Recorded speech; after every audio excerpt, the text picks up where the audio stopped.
You're listening to DraftKings Network.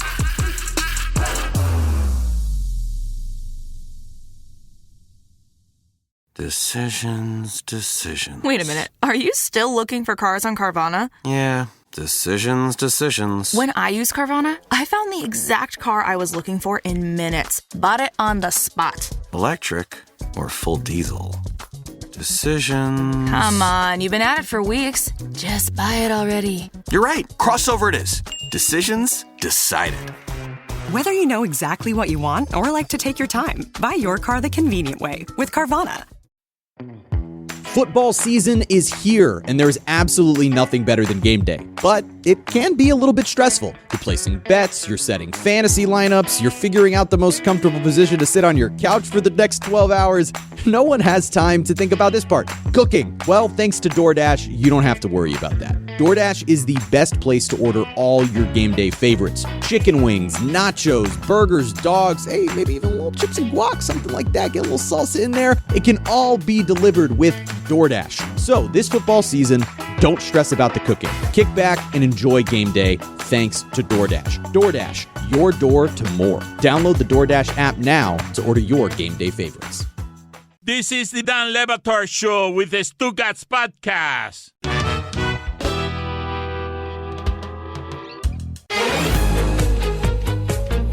That's right. It's Thursday Thunder, and it's brought to you by DraftKings. Stay tuned because you're going to hear about all that DraftKings has to offer throughout the show. DraftKings, the crown is yours. Tony, Thursday Thunder, what do we got? Thursday Thunder, boys and girls. Got Thursday night football tonight.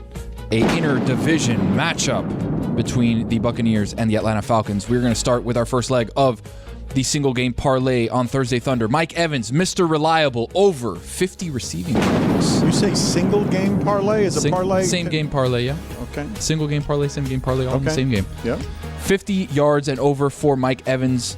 Baker's been playing awesome. Their receivers are good. Going to be a fun game. Also, second leg, Bijan Robinson, over 50 yards. There's a little bit of worry about him being hurt. Full practice. He's back, ready to go. Stats are for losers, Raheem Morris said. But I like the stats. We rarely go under with anybody on these things. Unders are unders. What are we doing with unders? Scared of That's unders. crazy. That's frowned crazy. upon, right? Thank you, Amin. So Bijan Robinson over 50 yards, and this is the juicy one. This is what really takes this parlay to the next level. The Tampa Bay Buccaneers have a running back named Bucky Irvin who is good. Bucky Irvin, anytime touchdown scorer tonight. Baker's going to get him in. Mike Evans on a long pass, gets tripped up at the one. He tries to get in. They can do a hurry up. Bucky Irvin's in. Okay, we don't need all right of up the gut. Bucky Irvin touchdown. Plus 475 for you on your Thursday Thunder. Yeah, juicy one. All right. Juicy one. All right.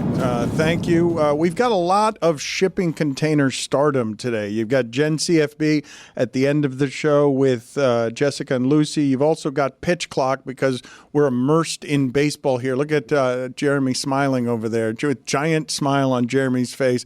What do we have to look forward to with Pitch Clock, Jeremy? You have David Sampson, myself, and Chris competing against each other in a very competitive game. And Adnan Virk joined us this morning in all of his manic glory over this postseason, and he brought it. I'm really excited about what we're giving you guys today. All right, so that is coming up in the show. I want to get, before Amin gets out of here, I want to get some more Karl Anthony Towns thoughts from him. But before we do this, a lot of people are talking about what seems like a genuine curiosity, which is Lana Del Rey, a famous person, marrying a very not famous person, because the job he has is basically why this is so fascinating. It's not just that she's marrying a non-famous person. It's that she's marrying a non-famous person who is an alligator tour guide of some sort. Yes, in Louisiana. And my reaction to it wasn't like, oh, he's not famous. Oh, this is so weird. My reaction was, he looks like Stugotz. He does, kind of. Dirty or what? What are we? No. That's where you went. I mean, you're seeing his photo now for the first time, yes, I presume. I am. It's the hat. It's the mustache goatee thing. All his it's fingers appear to be the same size as well. The redness. Yes, the redness. Thank you, Tony. He just looks like Stugotz. I saw this all over my Twitter a couple of weeks ago, and there was rumors that they were dating and maybe were getting married, and I literally did a double take because I thought it was Stugotz. This dude's crushing heaters for sure. Oh, for sure. And his voice has deteriorated over the years as well. What is an alligator tour guide? What is that? Well, I know what it suggests, but that can't be much of a profession. Is there a big tourist down in the industry bayou, Dan? of people just wanting to go see alligators? In Key West, you can hop on an airboat and you go around and You they should take take you Dan an to the hour tour. Everglades. Yeah, that'd be great. Have you ever been to the Dan's been to Everglades? Shark Valley. Yes. It's a Dan, loud you've been boat. to Shark Valley. Loud boat. It's unpleasant. An airboat is quiet as it's kept, or that's the wrong phrase. It's a bad experience. The airboat it's too noisy. Nobody likes being on an airboat. It's unpleasant. But alligators, we have so many of them down here. I can't imagine that as an industry. Anybody once you've seen a couple of alligators, that's about it. I'm done. I don't need to see any more. I've done it recently, oddly enough, and it's just like, oh, look, there's an alligator nose popping out of the water. And then like, oh, I just got a radio that down yonder, we can go see another alligator nose, and then we go down yonder. What do you mean down yonder? They're in backyards around here, all over the Everglades place. is like different alleys of water, and it's all over the place. It's not very exciting, to your point. Yeah, I've never actually really thought about it that hard until right now, because I've been on like whale tours and like Those are dolphin cool. tours. Whale watching's cool. You're right, Dan. Alligators, they just It's like, sit up there's an there. alligator nose. Up, it went away. All right. That's what it is. That's what that guy. Lana Del Rey married that guy right there. That's how he. Oh, there's wooed another her. one. Up, it went back down. Yeah, that. Is that one? Oh, it's a log. The logs are tricky, Dan. You got the moss on them. I just like the idea of us workshopping a Louisiana Stugotz character because It's like James Carville just talking about alligators. Stewisiana. Louisiana, yeah. We can make that better, Jer Bear. That was a good first try, though. I did my best. You I'm had workshopping. Daniel Day Stewis yesterday. Yeah. All credit to Jer Bear on that one. I mean, I am. I shouldn't be, I guess, but I find myself genuinely confused that Knicks fans and people in general are so down on Karl Anthony Towns as a player and as a fit that everyone seems to be thinking that the Knicks did something controversial or risky by trading a couple of players, one of whom is terribly inefficient and the other of whom is a nice player, but is not Karl Anthony Towns. You know, I got to quote my good friend Tom Habester on this one, where it's like, feels like half the NBA is playing its games on paper right now. On paper, they're really good, but, you know, there's all sorts of risks. And we talked about that yesterday, about the history between Towns and Tibbs and all that stuff. But the reality is he's a great three-point shooter, and you just added him to a team where Jalen Brunson now has better spacing. And they have a center issue because Mitchell Robinson is hurt, and obviously Isaiah Hartenstein isn't there anymore. So this was a good deal for the Knicks, unless it doesn't work. And one of the reasons That's a weird way. Is that a gator? Well, one of the reasons Up, it went away. One of the reasons why it wouldn't work is because Karl Anthony Towns succumbs to the pressure of New York City, right? It's a very intense place, as we talked about yesterday. He tweets, "Oh my God, I can't believe I got traded," and people say, "Hey, stop acting like a when you come to the Garden," right? So I found a foolproof plan to make Karl Anthony Towns Teflon. No one will even touch him. Everyone will leave him alone, and they'll celebrate him in New York all the time. Are you guys ready? Yes. All right. He's got to Oh, you've got props. tap into his Dominican heritage. He's already starting. He's already starting to do that. Que lo que? Yes, okay. So I got a top 5 list of things that he can do. All right. Okay, let's go. First OLI, openly campaign to be Grand Marshal at the Dominican Day Parade. That's a big Washington one. Heights. OLI number 2, do a brand deal with Mama Juana. Yeah. All right. Those are all OLIs. Those Yes. are both OLIs. Number 5. Number 5, he's got to start wearing a Dominican flag beaded necklace or bracelet like this one, or maybe the headband. You know, like more props. Yes. Number 4, every answer in media scrums, Tony has to start with que lo que. Que lo que? Number 3, he's got to demand that post-game meals are mofongo. Or tres copa if you're doing an early game. Number 2, the pre-game intros, got to change it to dembo. Dembo. Or bachata. Number 1, hookah at halftime.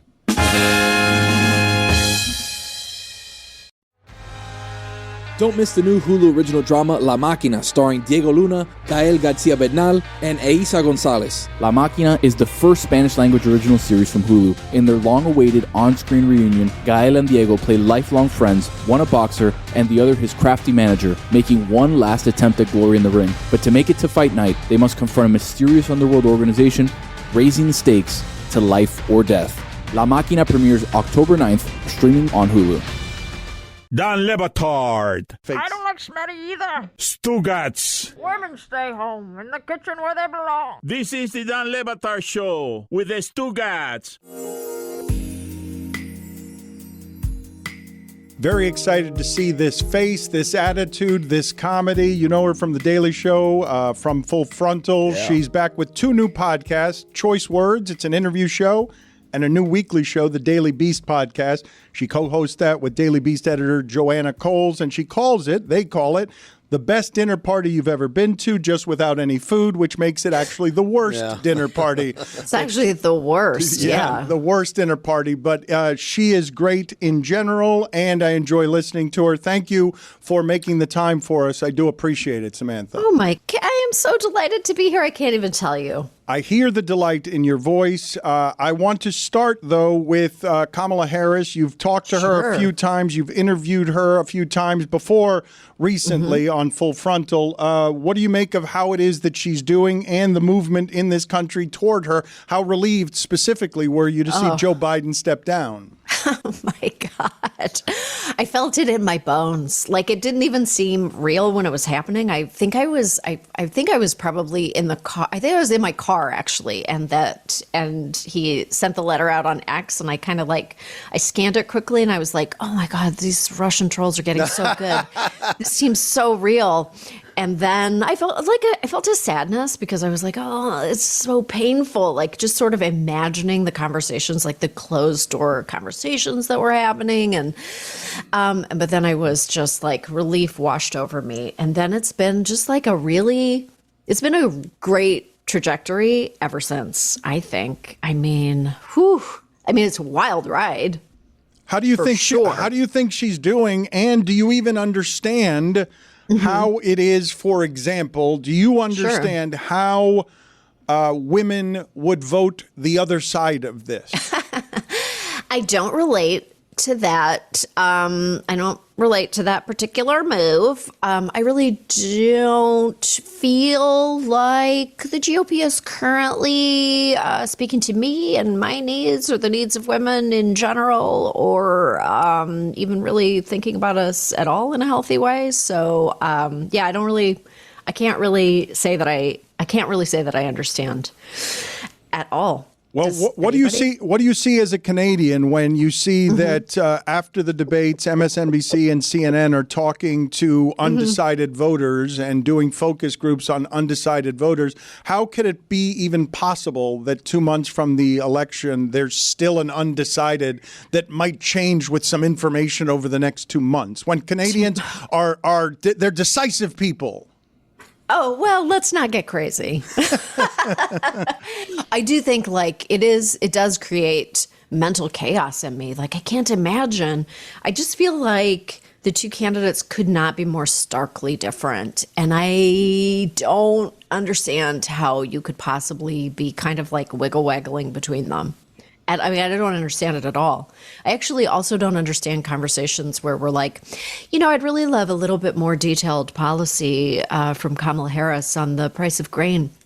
Like, how is she going to navigate? How's she going to navigate the longshoreman strike? I'm like, these are all like big issues. They're really important.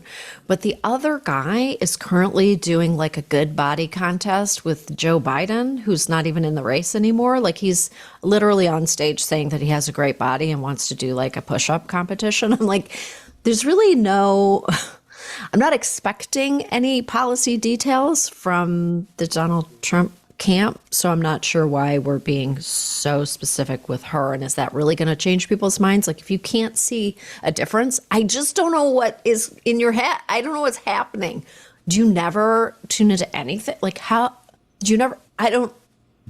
Folks, I work out a lot. I just work out. I don't have time to listen, read anything. I just pump. iron.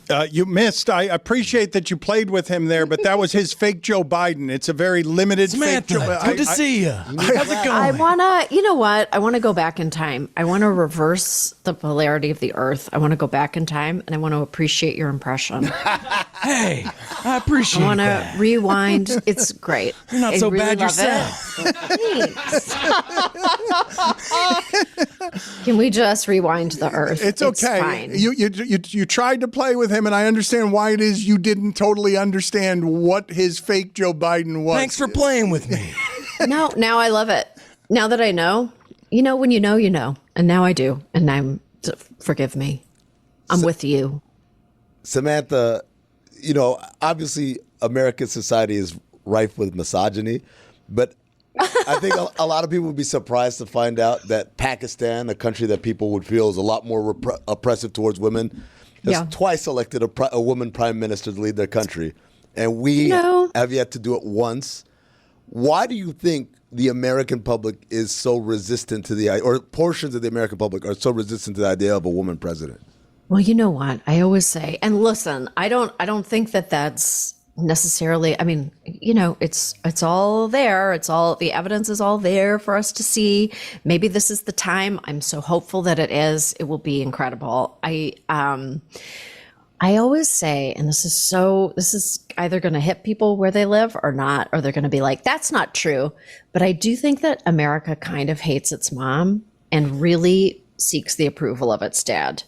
In general, there's like some daddy issues here and also some serious mommy issues. That is so good. Put it on the poll, Juju. Does America kind of hate its mom and seek the approval of its dad? I mean, it's kind of all everywhere you look. It's just everywhere you look. Don't worry. She nailed it.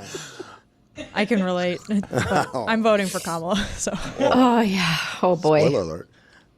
Nobody is going to be surprised by that on this show that we are all voting the same way. It is why. Hold on. Down the middle, Chris. An echo chamber. You know what? But I just love to confirm for people that, just go with your heart.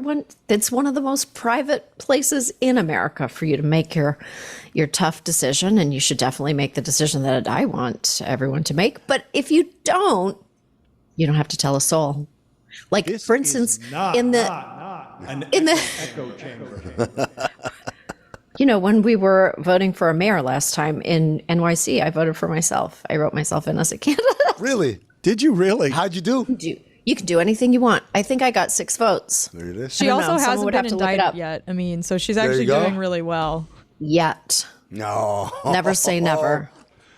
You left The Daily Show at about the same time as Jon Stewart did. Mm-hmm. Are you watching now on Mondays? Do you find yourself longing any nostalgically at all for that time? I don't yearn for it. I'm happy. I loved my time there. I was there for 12 whole years. It was incredible. Like, what a training ground. I always loved Jon. I love his perspective. I don't yearn to go back there. But I think they're doing a great job, and they're a very critical voice, very important voice. I don't want to go back and work there or anything, but I appreciate that they're still there. I understand that. I wasn't really asking you necessarily if you missed it. It's just that that what you guys were a rocket ship, and I know that people don't understand how hard it was to also do that, but it had to be hugely fulfilling to be in the middle of that at that time. So many hungry comedians doing creativity right. Oh yes. Oh, I agree with you. I mean, what a group of people. It just was constant. I mean, it was very hard. Yeah, it was very hard work, but it was really soul satisfying. And when you brought in something that you could really be proud of the work, it was hard to achieve. It was super fun at times. It was really catastrophically draining at times, but it was really cool for me, especially having grown up in Canada, having really no right to be standing on the floor at a political convention and talking to people and just grabbing whoever I wanted. It was an incredible time. Yeah, it really was. What do you make of all the changes in late night television that always result in men getting the jobs, except for Taylor Tomlinson on CBS? Sure. But just everything that's changed in late night television that makes it from when you grew up to something that's now being digested mostly in clips.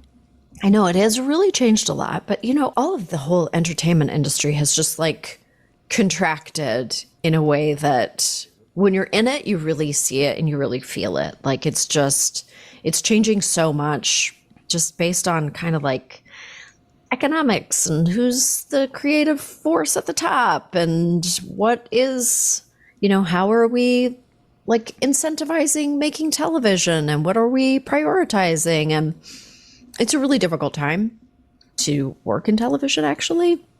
And so it's very natural that changes would happen in those realms. It's very expensive to make late night television. It's not surprising to me at all that it's changing and will ever change and will continue to change. There's really and I love Taylor Tomlinson, by the way. I think she's great. And I've interviewed her and she's so nice and I totally want to hang out with her. But there's really with Full Frontal Missing, there really isn't a voice who's really leading the charge in the same way, I will say. And I could do late night. I'd love to do late night. See? This is what I'm talking about. Joe Biden, you have a second life. He's at bed. Oh my God. He's in bed Wait a minute. early. Yes. What? That was Joe Biden, right? Yes. He's in the studio with you. That's correct. Presently. Yeah. That's how real that impersonation is. Yes. Wow. You were fooled by that. That's amazing. I've got to take some credit. If it wasn't for me, Joe wouldn't be anywhere. I told Sasha, Michelle, Malia that Joe, he needed a shot, and I gave it to him. They would all be terrible. Even Sleepy Joe, he'd be asleep by then. He wouldn't even be up. He'd be asleep. And Barack, he'd be terrible too.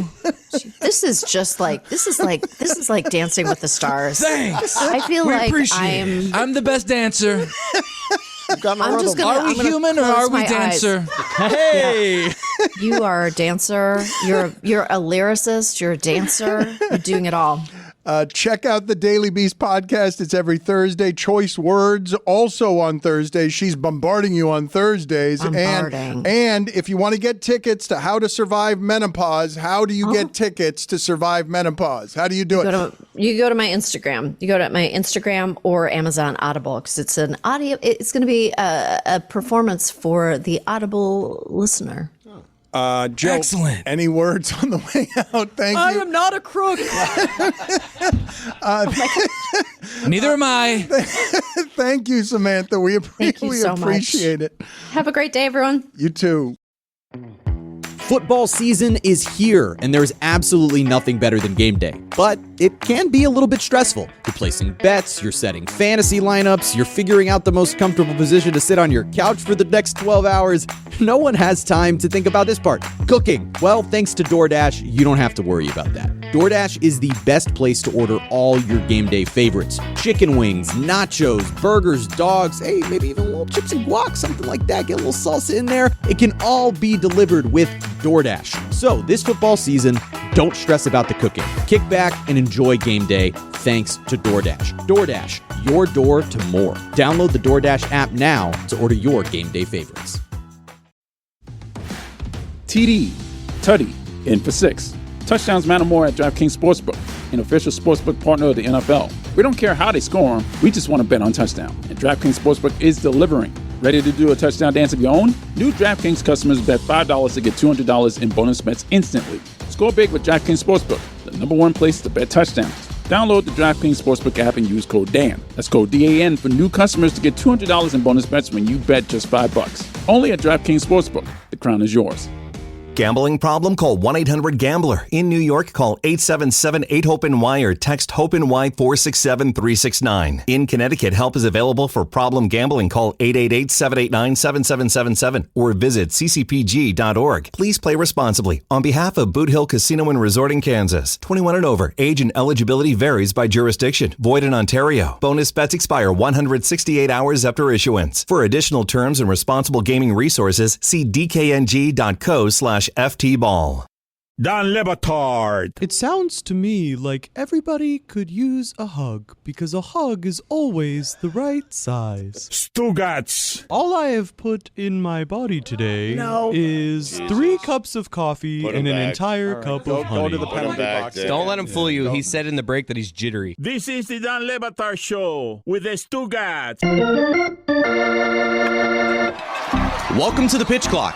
Here's the pitch. A 2-part baseball segment combining a nostalgic baseball trivia game and an interview with an expert. This is the Pitch Clock.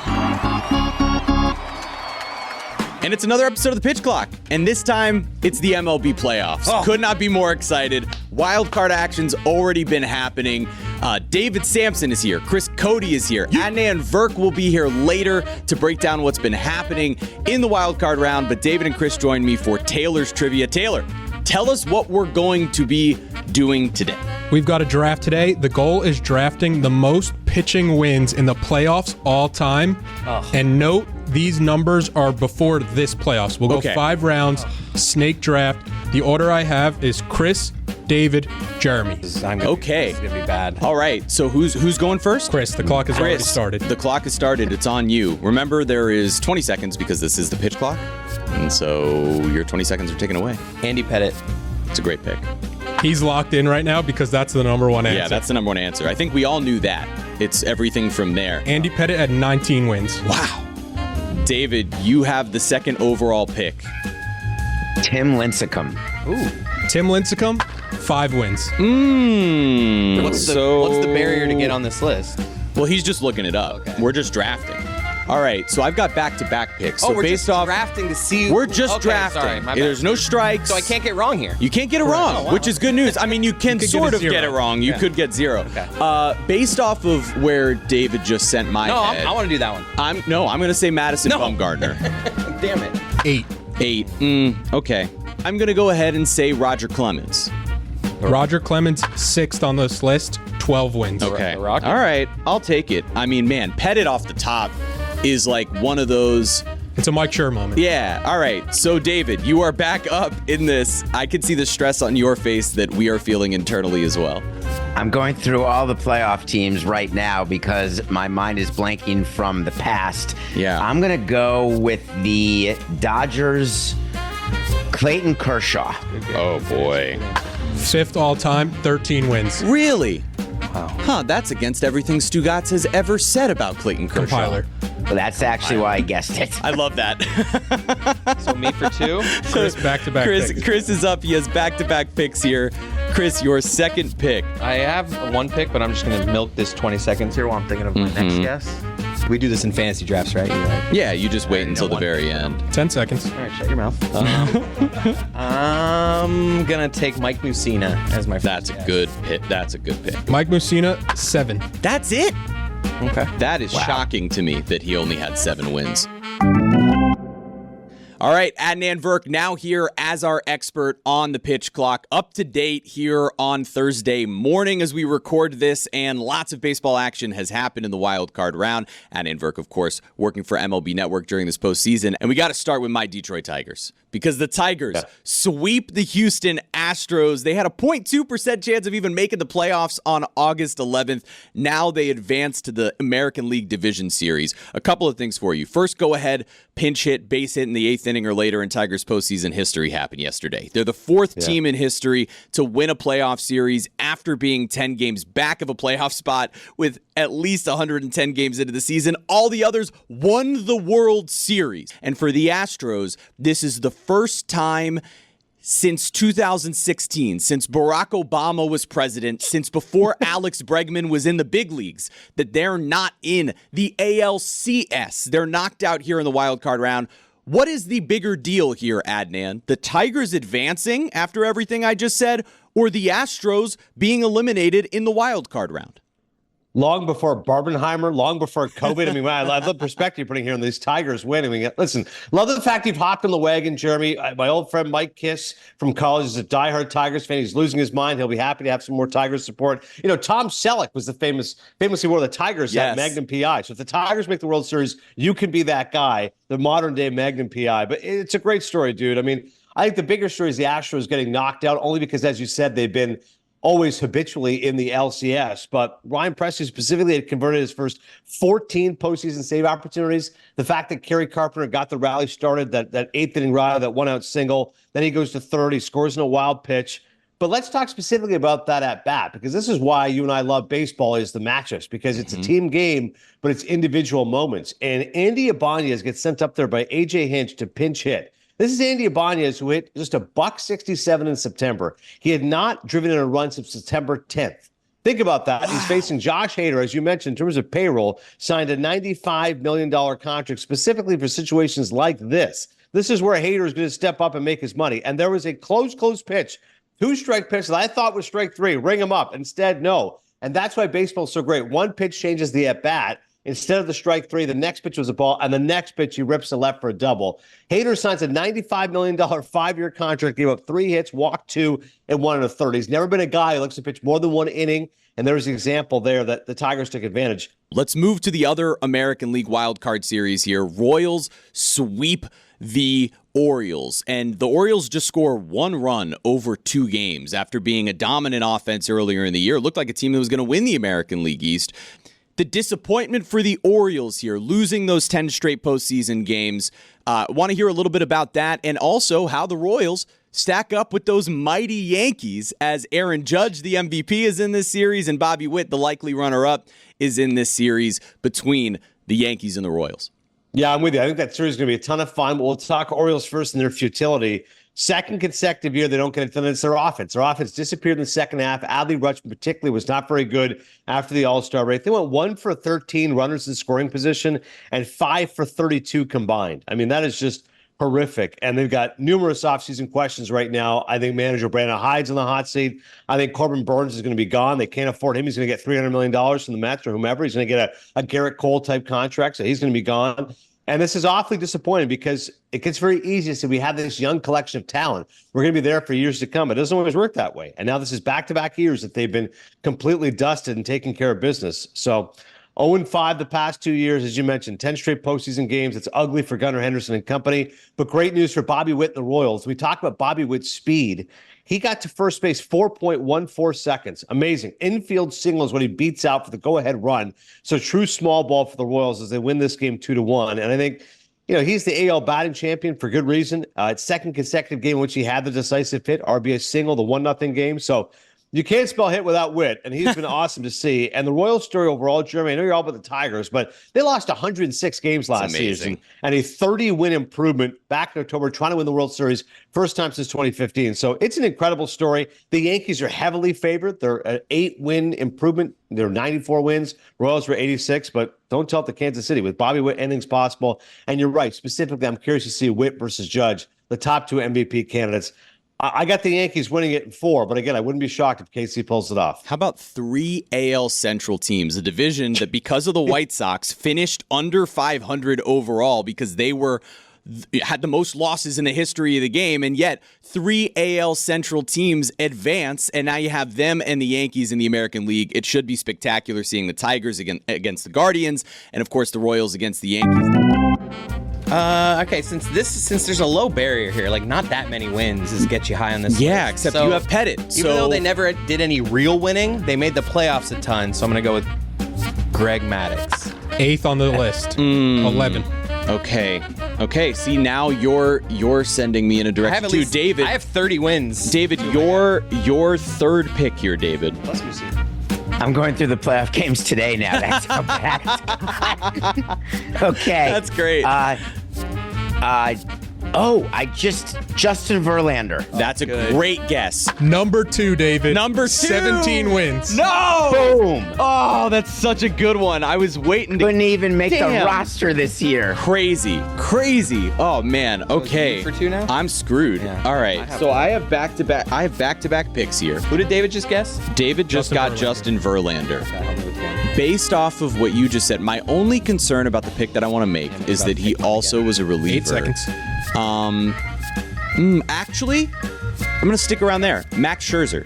Because I got to think he had somewhat that. But he had those Nationals, that Nationals run, where he might have gotten a few wins in that postseason. He had that's the a bad Tigers. pick. You think so? It might be.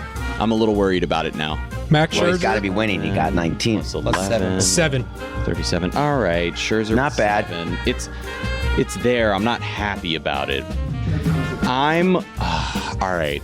I know the answer. Like, there has to be a very old school answer here, but if I'm in my pocket, one of my favorite pitchers ever, I know he was successful in the postseason and he played for a lot of teams, El Duque, Orlando Hernandez. Is he on this list? No, you'd be surprised how many playoff teams he played for, David. He had a run with the White Sox as well. At 9. All right, that's solid, not bad. Yeah. That's not bad, David. So we've been through 3 rounds and 1 extra pick. And It's David's pick. David is back up here for his 4th pick. I feel like I'm going to end up coming in last because they each got 2 of the top 2. David, your 4th pick. I'm still going through the series playoff teams, and I'm up to the next series. I'm going to take the Astros-Yankees guy, Garrett Cole. Garrett Cole, solid pick, 10 win. So let's move to the National League now because we're dealing with the Dodgers and the Padres, because the Padres just swept the Atlanta Braves. Another sweep. That's the 3rd one we're talking about here. And the Padres were pretty dominant. Obviously, you know, those games were close, but you see lots of special things from the Padres. You see Michael King on the mound in Game 1. You see Fernando Tatis and his heroics. Then they become the first team in MLB postseason history to have 6 consecutive hits and hit for the cycle in the same inning, and they did all of it with 2 outs. That Padres offense is special. They're the only team in baseball just about as hot as the Tigers were down the stretch. So, Adnan, this is a chance to focus on 2 things. One, the matchup between the Padres and the Dodgers. The last time the Padres were in that wild card round and played the Dodgers in the next round, they took down the Dodgers, who were the 1 seed, just like this experience now. And how about this? 10 of the 12 series in the wild card thus far in these 3 years that they've had the wild card round be what it is have been sweeps. So I want to hear your thoughts on all of these sweeps across the wild card round and what you think this Dodgers-Padres series can be. Because for me, I believe it's the division series that should have the most eyeballs on it. I guess just one team gets momentum, and if they set things up a certain way, you take care of business that game too. The Tigers specifically, if you have your ace winning that Game 1 on the road, and then you can just empty the tank with your bullpen, you can very quickly make it a sweep. So I don't think they should expand it necessarily. You know, originally the wild card series is only 1 game. They've added a team. I think the best of 3 is cool, but I would like to see more games than just all these sweeps that we've seen so far. One concern I will say for the Padres is Musgrove left. He had right elbow tightness 2 out in the 4th, so hopefully nothing too crazy there, but it was the same area that he got hurt earlier this season. So I do think that's something that bears watching because the Padres, although they do have depth, Musgrove is their number 2 game starter. So hopefully he's okay against the Dodgers. Listen, that's going to be an amazing series. There's no question about it. Look, we have to talk about the one series that is alive here. It's the Brewers and the Mets. And, you know, back in 2003, I thought I saw what was going to be the greatest performance from a 20-year-old in a postseason run ever with Miguel Cabrera. And then Jackson Chourio started playing this postseason. And he now had a 2 game-tying home runs in the same postseason game last night. He's the 2nd player in Major League history to do it. The other's a guy named Babe Ruth. I think that's pretty great. Both of them were to the opposite field. Only 4 of his 21 homers this season were to the opposite field. Jackson Chourio's a star. The Mets have been playing out of their minds. What are your thoughts on tonight's game? What's the matchup that you're most focused on that you believe will decide this game and ultimately who moves on to play the Philadelphia Phillies? I mean, the fact the kid's 20 years old and it's in a 2020 season is nothing short of remarkable. Now they're going to have their seasons on the line. You know, as far as the pitching matchup, Tobias Myers against Quintana, both guys really good. Myers at a 3 ERA, Quintana 3.75. I'm curious specifically, you mentioned matchups, Edwin Diaz in this game, because at times he looks electric, at times he's a little bit shaky. So I'm curious to see if the Mets have the lead, Diaz versus any of those. Diaz, Adames could be a lot of fun to watch because apparently Diaz was ready yesterday, but, you know, Carlos Mendoza said he didn't want to use him for more than an inning. So I'm curious to see what's going to happen. If you have the Mets lead, how can Diaz hold up on the road in Milwaukee? Brewers, we know, again, have not had much postseason success. And as far as the Mets are concerned, I mean, just like the Braves, they're 89-win team. They've been playing with house money.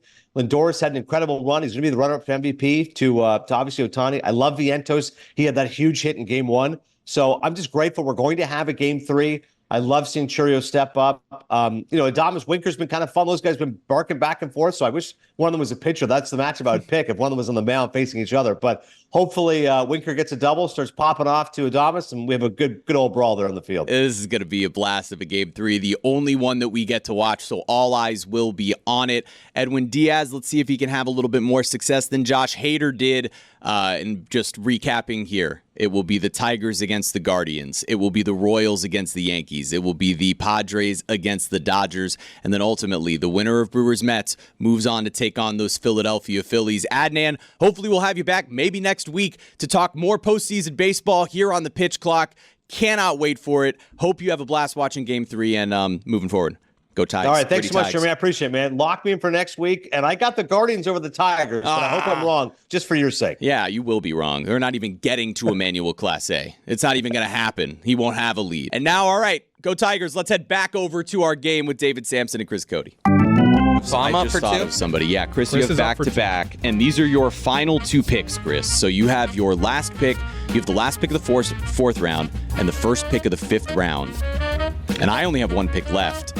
I'm going to go with Mark Mulder and David Cone. Ooh, David Cone's a good one, I think. Mulder played for the Cardinals. I know the A's did not make the playoffs, I don't think a ton, but I don't know, man. Mulder and Cone. Can hear you. Yeah, judging Ethan my off pick. mic. Cone had 8 wins. Cone had 8. Mark Mulder, 3. Okay. All right. Mark Mulder had 3. Okay. So it puts David, Chris's number at 48 total. 48. David's got what, 45? With 45. 1 more pick? Yeah. Oh, boy, David. You need someone with 4 wins to take the 3 lead. to tie, 4 to win. Go with your boy. So I'm looking at a piece of memorabilia from the 03 World Series. Had to have 4 And I'm thinking about the Yankees. And I'm going to go with the guy who we beat, but I remember him being really good. I'm going to go with David Wells. David Wells is a good one. David Wells, 10 wins. No. Oh, yeah. All right. So he's at 55. It's impossible for me to win. I would have needed Pettit. Jeremy, you need 20. Yeah, so it's impossible. And Andy Pettit was number was the 1 best with 19. I'm going to go ahead and give you my guy here. I'm going to go with Kurt Schilling. Thank you. Where was that? Kurt Schilling, That's a good one. 7th. He had 11 wins. Yeah, where's Pedro on this list? Anywhere? I'm going to say below Lower 10. than you David, think? you could have walked off with Beckett. I thought And that's where Beckett's you were the other going. one. That's where I thought you were Yeah, going. when you 7. started saying 03. Wow. So ultimately here, David Sampson is the champion here. Can we hear, Taylor, a few of the other guys at the top of the list that we didn't get before we wrap this up? Number 3 was John Smoltz. Oh, Smoltz, that's what I was... With 15. You guys heard me say it. I wasn't sure. He was a reliever for part of the time. He was a starter. I should have said Smoltz. Was Glavin up Tom there? Glavin was 4th with 14. Shit. Damn it. I went You Mulder. should have gone through the Braves. Oh, we rotation. should have just got... Maddox was the miss. My goodness. I said Maddox. Oh, the other- I'm saying- shame. The other people with double-digit wins was Chris Carpenter, CeCe Sabathia, Dave Stewart, and Whitey Ford. Wow. CeCe Sabathia is a... Sabathia is another good one. Man, what a show. Playoffs! The playoffs! Playoff baseball!